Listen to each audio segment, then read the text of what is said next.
shall be detained at Port Police Station, Mombasa, for a period of 7 days, which period shall run from the 27th of April 2023, being the date that he was arrested and placed in police custody.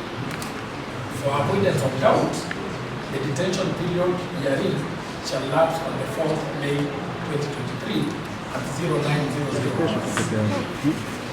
hours.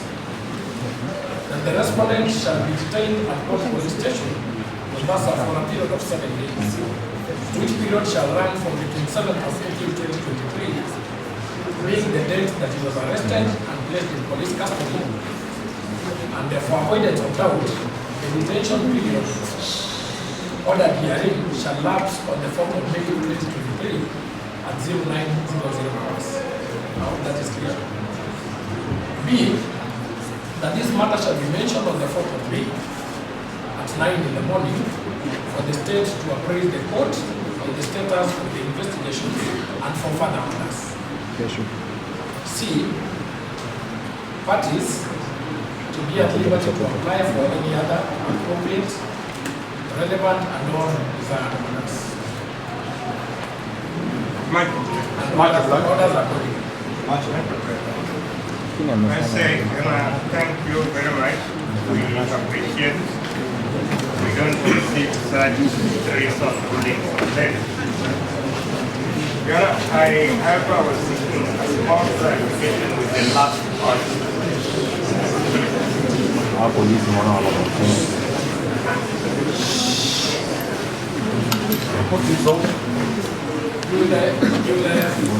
Get a copy of the ruling. I'll print it right away. We'll get copies.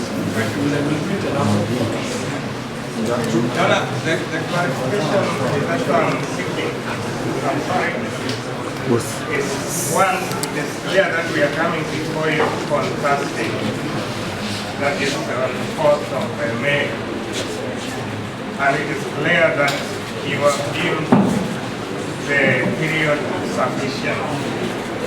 Maybe what I needed and I wish to know back then in the circumstances on coming on Thursday, we are coming either to be discharged or at the very least be given our bond so that this man can go home.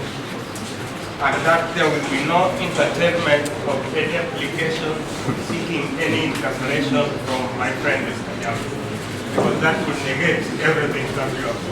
If that one was to come out very clearly, then even Mr. Young would be relieved.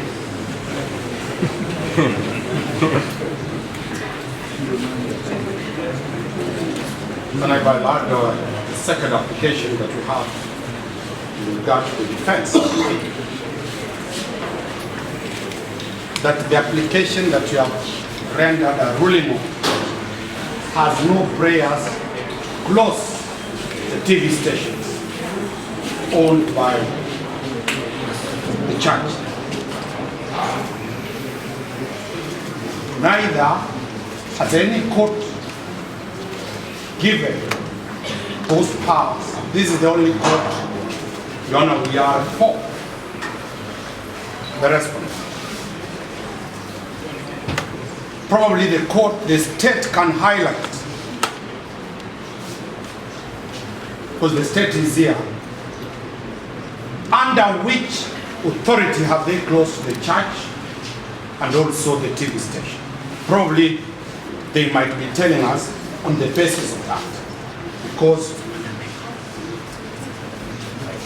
which is a fundamental right to worship. The state can respond or present documents, because if the closure of the church is in relation to this investigation, it could have been part of the affidavit and part of the prayers. It's nowhere. Among the issues that we were going to raise up before we removed our application is the character of the state in this matter. Parishioners, congregants need to pray. Many of them are state officers. On Sunday, they never went to church. We want the state to pronounce itself before this honorable court on those two questions.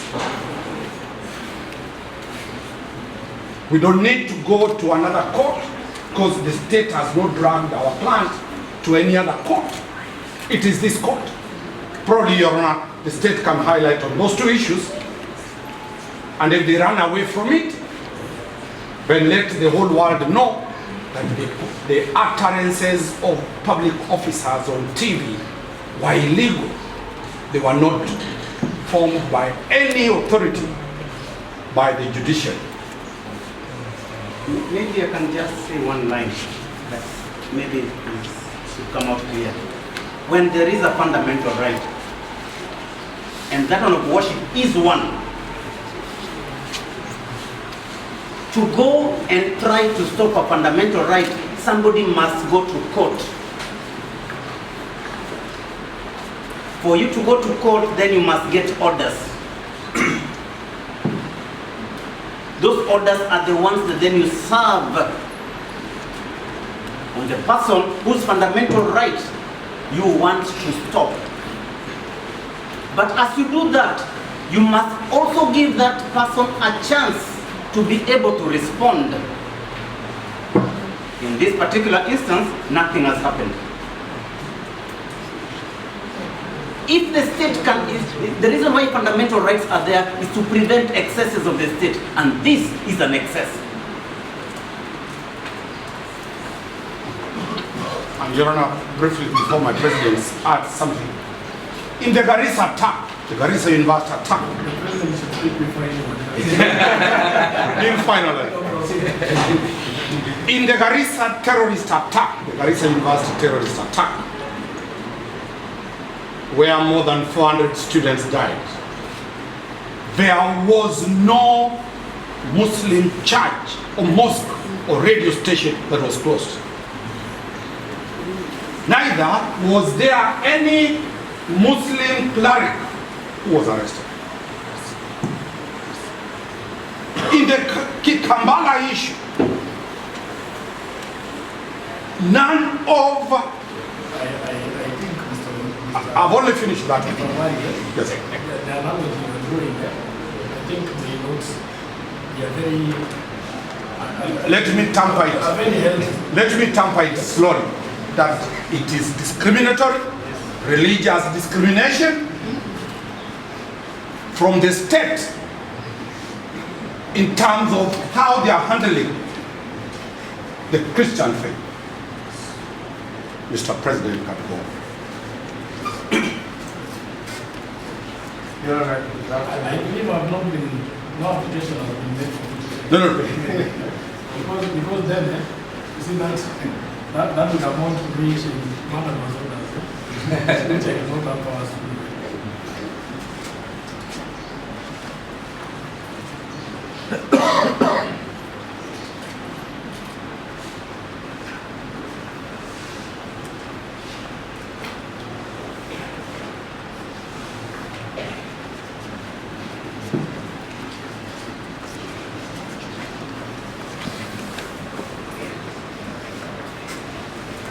Yes, Your Honor, coming in at the tail end of the proceedings, we just wanted to place ourselves on record, considering that there is a mention that will be coming up at the top of the head, so that then we can be able to participate in this matter. For which particular? Yes, Your Honor, for the record, my name is Eric Seori. I do appear together with a few of my learned colleagues for the victims. I'll just give you the names. We have Carol